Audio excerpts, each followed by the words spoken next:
Welcome to Killer Innovations. I'm your host, Phil McKinney. We are back here in the studio. I don't know why I always say that because we haven't gone anywhere. Like everybody else in the world, we are in lockdown. Many of you have commented about the backdrop if you've been watching the videos over on YouTube or Vimeo or wherever we're posting these. That is actually a shot from my ranch. I cannot complain. I've had a beautiful environment, but hopefully you all are staying safe as we get through this COVID experience. It'll be definitely one for the history books.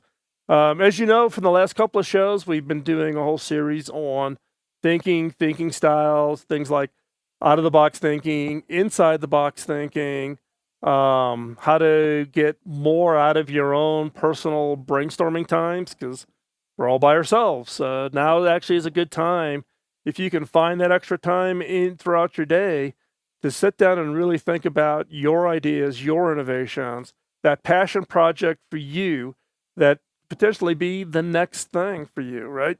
So this brings me to today's guest. Today's guest has a new book, got delayed by COVID, and I'm sure that'll be a topic in today's interview.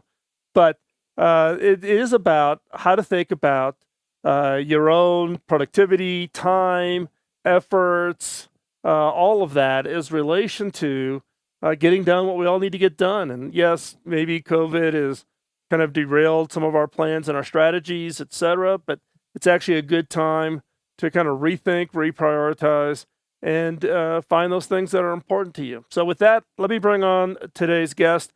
Today's guest is Steve Glaveski. Steve is the CEO of Collective Campus. Steve, thanks for joining us today on Killer Innovations. Thanks so much for having me, Phil. So you are coming all the way in via Zoom from Melbourne, Australia. So let's see, we're doing this in an afternoon in Colorado, so that means it's early morning in Australia, right?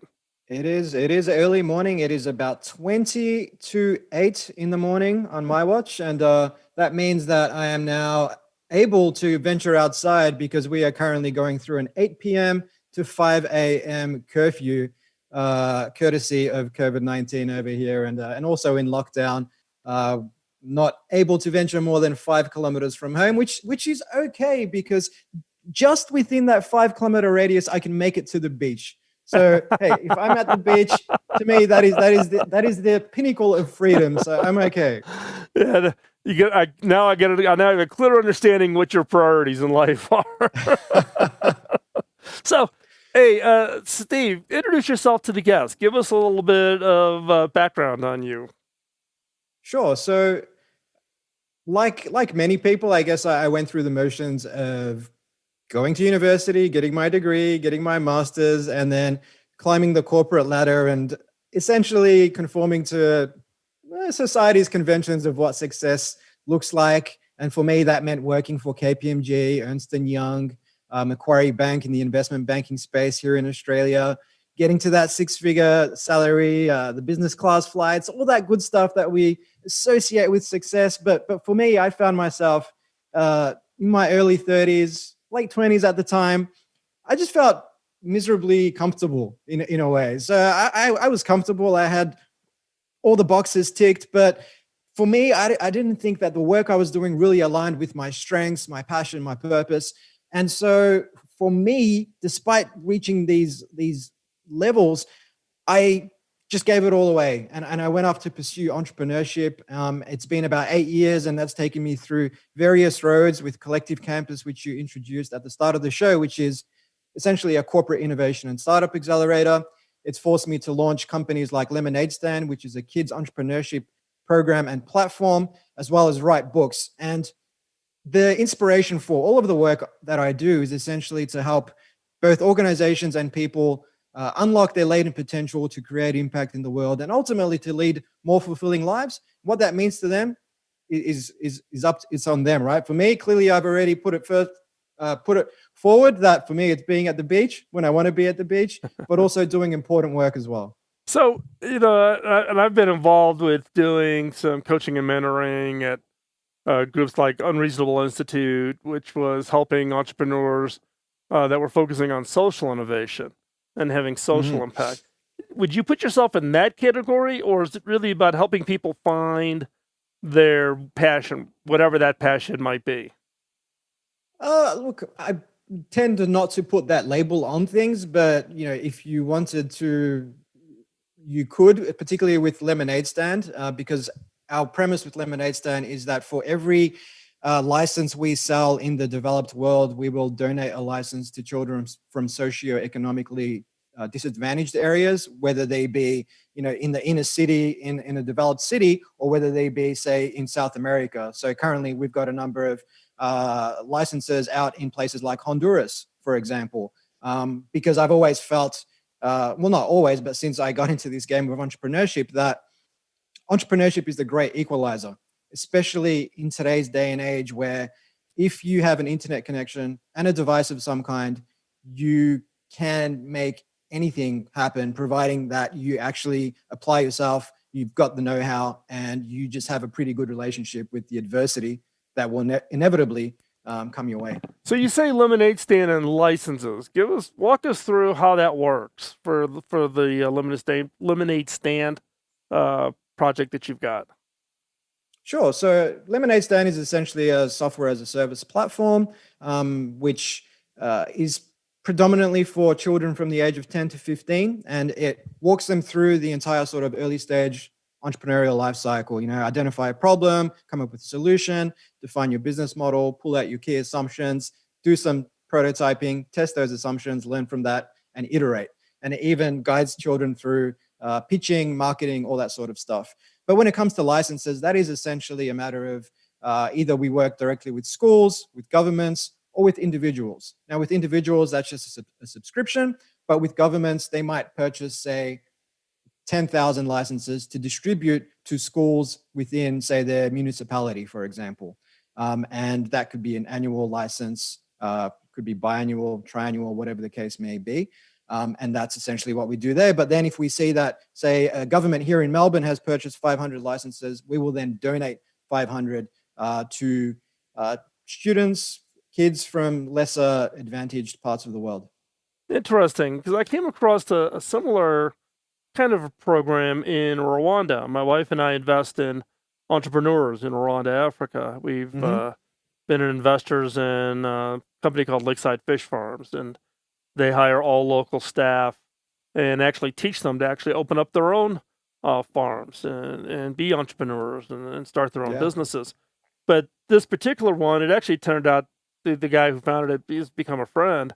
But he started Watson University here in the United States, but in Rwanda and Uganda, it was an after-school program. So, think about some of the U.S. after-school programs where they teach, it's a one-class segment. You teach a little bit of entrepreneurship. They have Mm-hmm. to come up with a plan. They have an advisor, those kinds of things. But in Uganda, it's like now 90% of all the students in schools in Uganda, they now run through this program that this friend of mine started. And it's had huge impacts, just from the Mm-hmm. standpoint of getting kids aware that it's even possible. They may think it's not possible because of where they live or the conditions that they find themselves in. Yeah, yeah. And I think that's something that, unless you have explicitly been shown what's possible, you're just not going to think so. And even for a lot of people that have been raised not in Rwanda, but say in Melbourne, they think, oh, I'd never be able to do that. But realistically, I think that you might have these scripts embedded in your head from way back when that are very self-limiting, and you might think that starting a business is A, risky, and B, a very expensive proposition. But nowadays, if you have an idea, you could literally spend, say, less than $1,000, put up your website, do some marketing, run some ads, test your customer segments, and get that initial feedback. And you might find that actually a lot of people want this, and that gives you the encouragement you need to keep going. I've got numerous friends over the years who've come out of the corporate world and started their own businesses. One at the moment is actually raising funding on an equity crowdfunding platform, and they've raised about $300,000 in the last week since going live. Another friend raised almost $100,000 on Kickstarter. And these people are no different to the layman on the street. No disrespect to my friends, but the opportunities are there so long as you pursue them go after them, and are comfortable with the discomfort that comes with having to learn new things as you go. Well, and it's interesting because one of the things we talk a lot about on this show is the fact is that if you've got a great idea, it's only your own issue of holding yourself back and having that confidence to go out there, take that step. And look, you're not going to hit it right out of the park right out of the gate. You may stumble, you may have to pivot, you may have to change your strategy, but you can make it work. Steve, as we were just talking, you've got a lot on your plate. When you look at your career, all the other things, which we'll get into more details about some of those things. I mean, one of the topics I'm always interested in, I'm always interested in learning from other people, right, is, you know, productivity. How do you stay focused when you've got so many Mhm. balls in the air? And, in addition, you're running an innovation accelerator, so you're helping a bunch of other companies, plus trying to figure out your own stuff. How do you pull it all together? How do you not go crazy? Sure, it's a great question, and I think oftentimes people say, you can't do more than one thing if you want to do anything well. But I think that is usually a reflection of how we go about doing things, and saying yes to all sorts of demands on our times, teeing up too many 1-hour meetings, spending too much time on insecurity work like email and LinkedIn, and seeing what's trending on Twitter. And before we know it, it's the afternoon and we haven't really done much high quality work. Whereas I think if you're really intentional about doing away with the low value work, whether that's through automation, through outsourcing, focusing on the tasks that are truly going to move you forward, then you can get a hell of a lot done. And I'm always reflecting on monthly, sometimes quarterly basis at the very least. How am I spending my time? Whether that's my daily tasks, whether that's marketing channels, products that we're working on, whatever the case is, what's working, what's not, what should I do more of, less of, start doing and stop doing. And I think the more you reflect, the more you're intentional about that, over time, you will get to a place where you're just working almost exclusively on high value work, such as appearing on the Killer Innovation Show, Phil. So the question, there's all these if you like Michael Hyatt, he's got his Mhm. journaling systems. You've got all Tom Peters had a program way back then that Nightingale Conan published on sales productivity and how do you focus on the right people to interact with and get rid of the people who are low value, etc. Um, is it something as simple as just logging your time when you said that you looked at what you spent, or was it kind of just sitting back in reflection and trying to say, okay, I'm spending roughly 20% of my time doing this and 80% of the time, and I Mhm. had to flip those? Or is it something a little more scientific than that? Yeah, look, it's definitely not so much logging every single hour of time that I spend. I think I consider myself a creative person, writing books, hosting podcasts, building companies. And I think if I was to log every minute, that would probably be a dampener on my creativity. But I think what I tend to do is I'll just reflect on, what's in my calendar, what do I know objectively about how I spend my time, and then just take stock of that and write that down. Now, for some members of my team, the reason I started thinking about this stuff was because we ran a 2-week experiment called a 6-hour workday experiment about 2.5 years ago. And the aim was to try and get more done with less time. And the shorter workday forced us to, well, it acted as a forcing function, forced us to automate, outsource, do away with meetings, and just focus on that high value work. And we found that after the end of the 2 weeks, productivity was as high, if not higher than what it was previously, but people had more time for play, for family, for friends, for all that stuff that goes on outside of the office, otherwise known as life. And I actually wrote about it for Harvard Business Review. It was in an article called "The Case for the 6-Hour Workday," and that did so well that it then inspired the book, which I'm sure we'll talk about. And yeah, so that's essentially it when it comes to why we did this, and yeah, how we get the most out of our time. But it's not super scientific. But some people who ran that experiment, because not all roles are quantifiable, say like a sales role, where you've got how many people did I reach out to, how many meetings, how many conversions, and so on. With certain roles, like design roles, you might use agile story points to keep track of how productive someone is over time. And they were able to reflect back on their previous 3 months. what are their average story points per week, and then reflect on that during the experiment that we ran to see whether or not it was more or less higher, lower, on par with where they were previously. So maybe it can be a science experiment for some people. For others, it could be just more of an objective gut feel type of approach. So how big was this team of yours that you ran this this experiment with? Yeah, so at the time, the core team at Collective Campus at the time was about 10 people that we ran this experiment with. So designers, marketers, sales, facilitators, strategy, technologists, a bit of a mixed bag. Like we've got an extended team of about 50 people around the world, which are predominantly contractors in those types of roles, but 10 in the core team. And pretty much everyone came back and said that they were feeling better. Pretty much everyone was more productive. The only person that wasn't was my co-founder at the time, who was on the fundraising trail for a blockchain-based spin-off that we were working on. And I don't know if you've done much fundraising, Phil, but that's not fun at the best of times. Right. So you got to you have to get used to a lot of rejection. You know. Basically, which is why incorporating that rejection into your life is a good thing. I hit the stand-up comedy open mic night trail last year for 5 shows. That was a lot of rejection, but it definitely hardened me to it somewhat. Well, it's interesting though. I mean, you talked about, how do you think about it in the units of productivity, right? Whether it's agile story points or sales guys making calls, etc. But, one of my, I guess, dings at looking at productivity in some of those lights is you got to be careful of the metric you choose, because you can look like you're being highly productive, but does it really create value? And I'm a big person on OKRs. It's a big thing in our organization. Setting your objectives and then what are your key results and what's that measurable key result. Be careful what you measure, because people work to the measurement, particularly if there's some kind of a bonus or compensation structure behind it, right?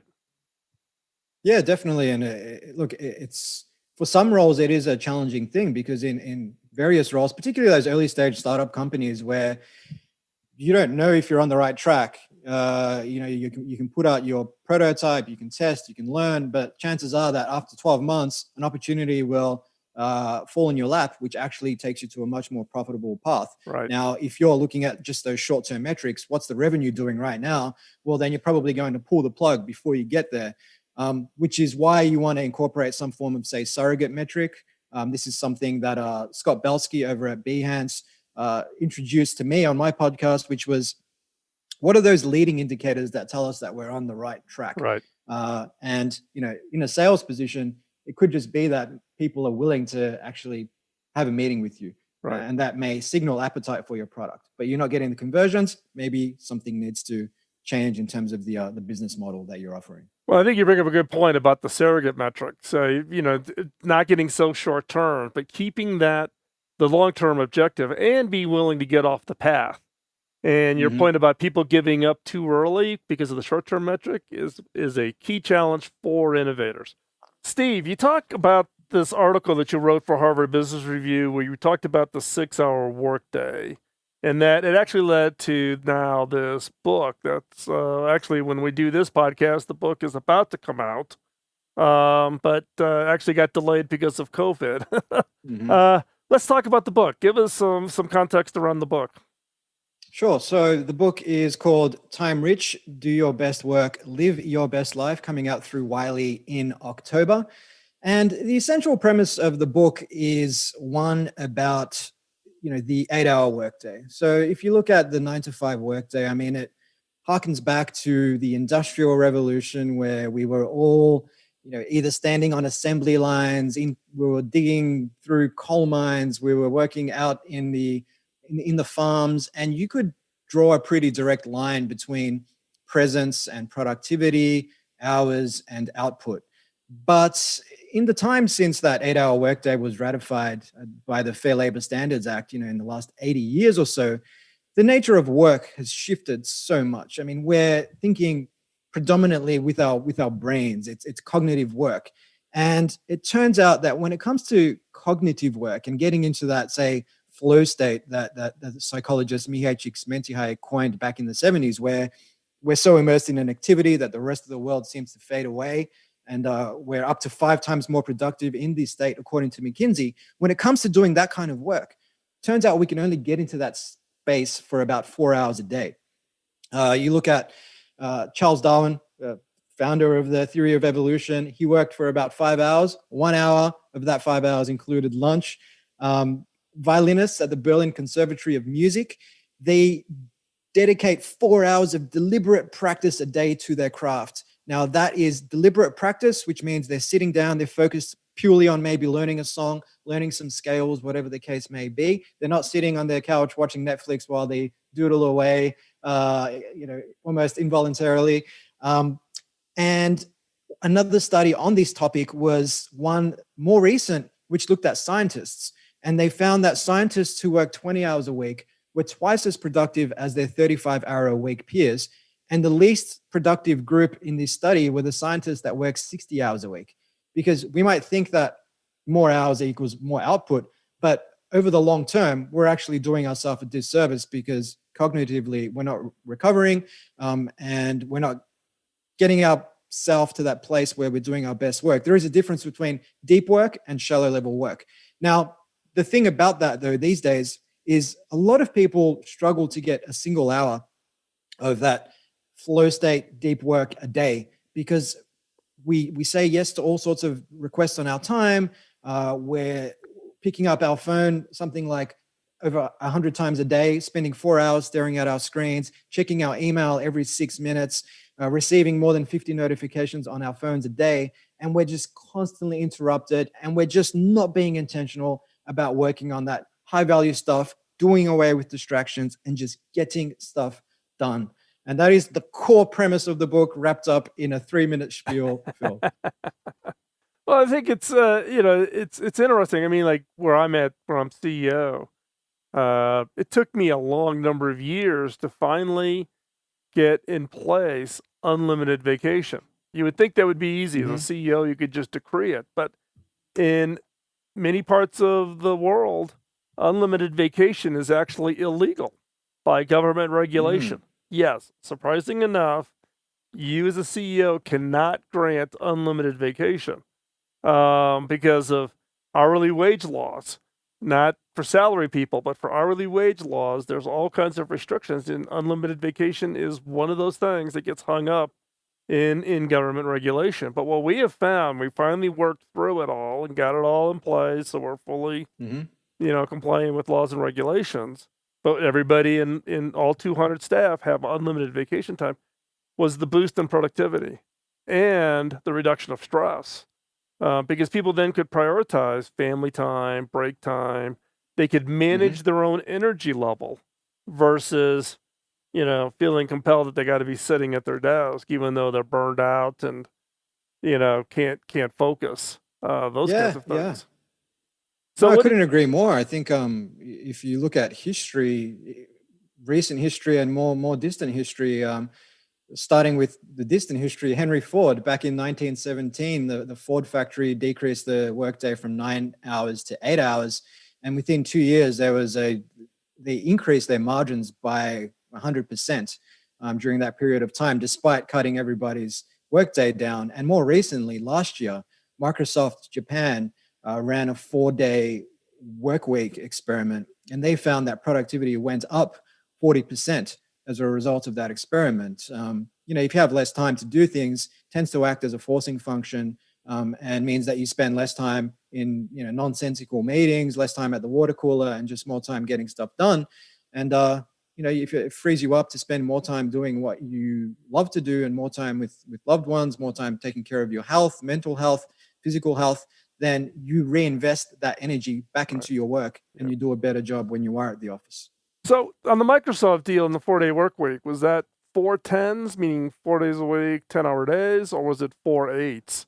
So meaning you just took 1 8-hour day out of the schedule. No, I believe that was taking just 1 day out of the schedule and leaving the other days as is, because if you increase the hours in that day, chances are that is going to be ineffective, because as I was saying earlier, you can only really get into that space of deep work for 4 hours. Right. And if you're sitting at your desk for 10 hours, a lot of us are lulled into this idea thinking that if we have lunch at our desk, we're more productive. If we are at our desks until 7 p.m., we're more productive. But I know from my time in the corporate world, and even until we ran that experiment at Collective Campus, like I was bound to these old ways of thinking about things. And I would be sitting at my desk by about 2 or 3 p.m. I would be past that point of diminishing returns mentally, cognitively. But I felt like I needed to keep sitting at my desk and just work on low level stuff until about 6 p.m. and set a quote unquote good example for my team.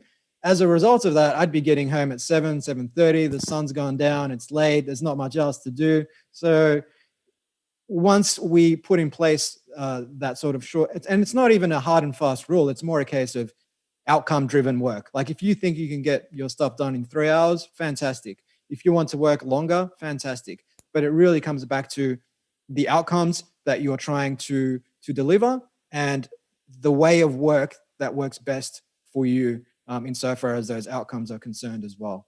Well, and you pointed out that, you kind of count yourself in the creative class. I'm in the creative class, have been pretty much my entire career.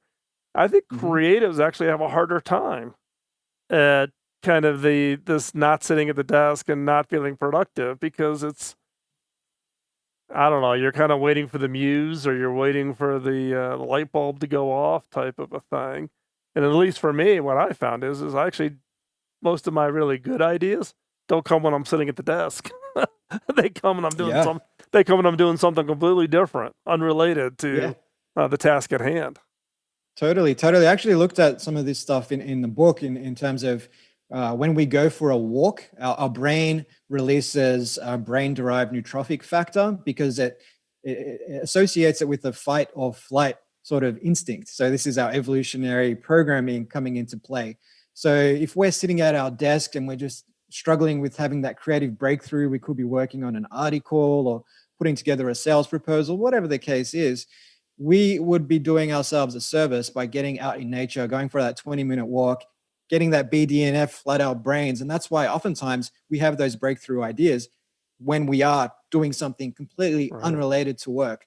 And it's also been shown to increase dopamine in the brain and just increase levels of well-being amongst people. So, sitting at your desk for 8 hours straight, you might think that you're doing great things. You're signaling to the rest of the organization that you're a hard worker, but signaling and reality are often two very different things. Yeah, it was actually interesting when I first stepped in and I took over this role as the CEO. Company's been around for, well, at that time, 22, 23 years. I've been here now. I've been the CEO for 8 years.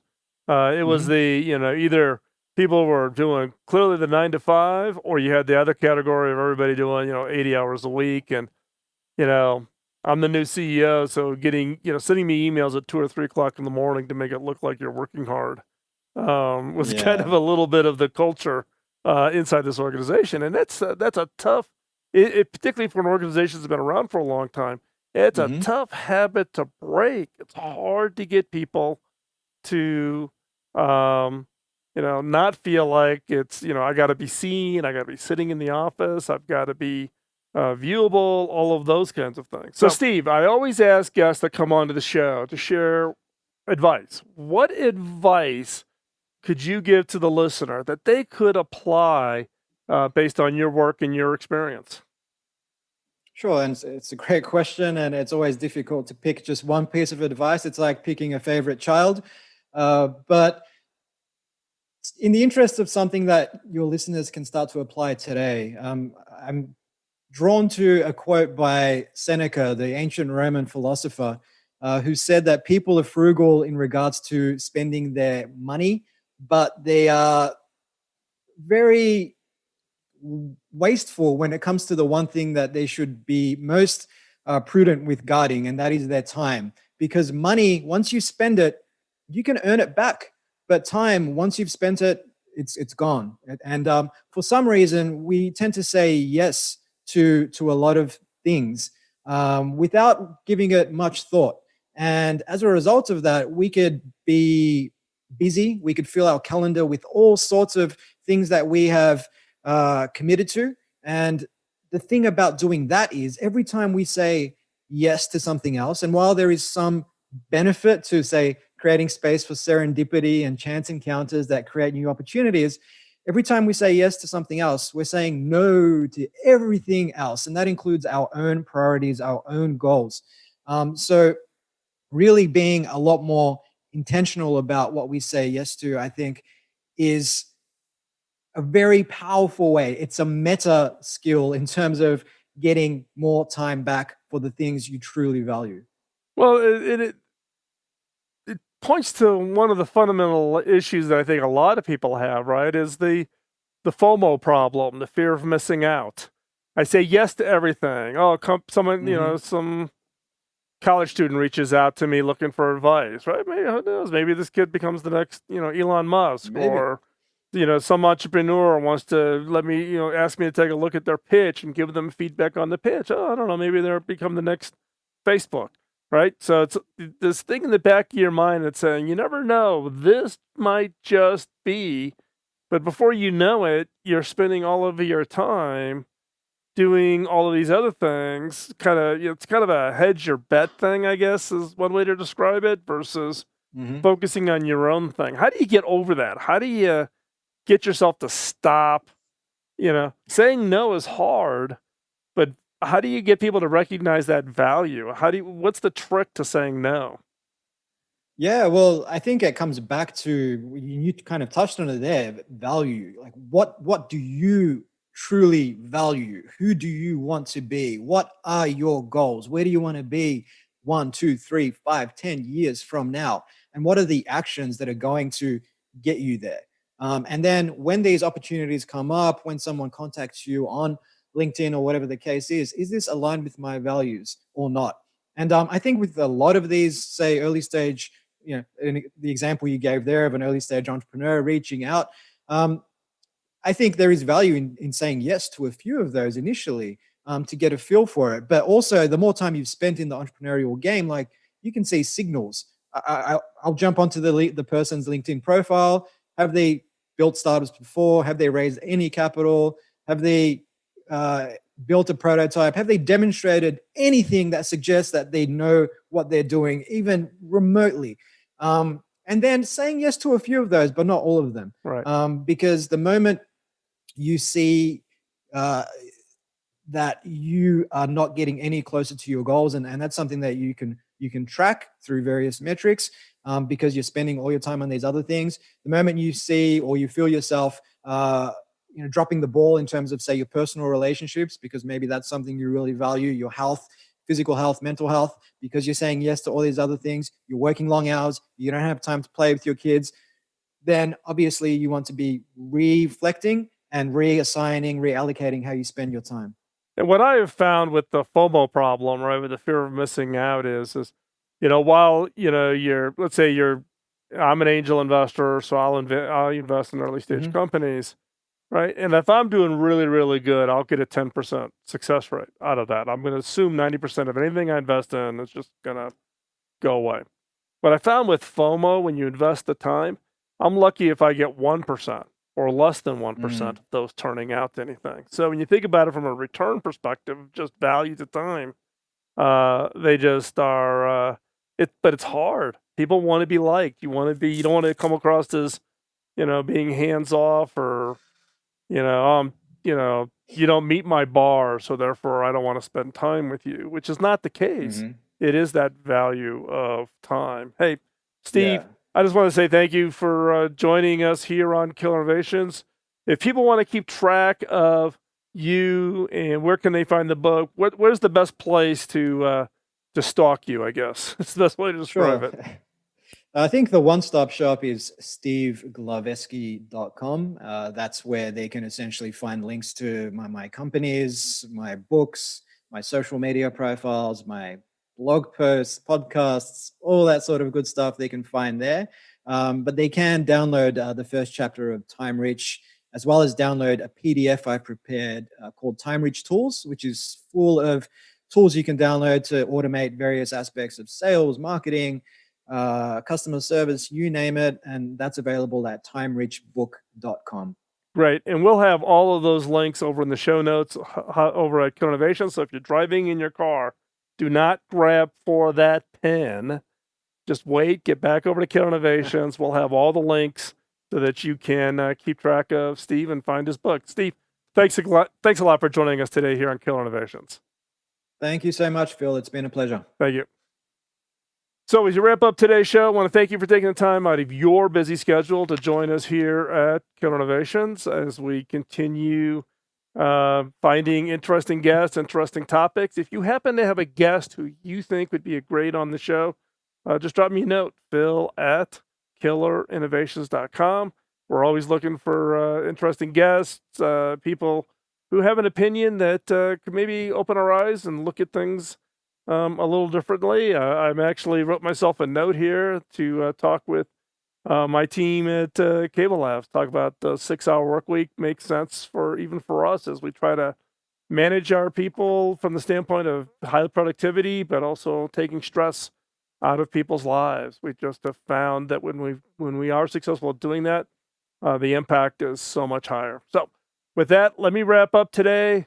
Thank you again for joining us. We'll talk to you next week. Bye-bye.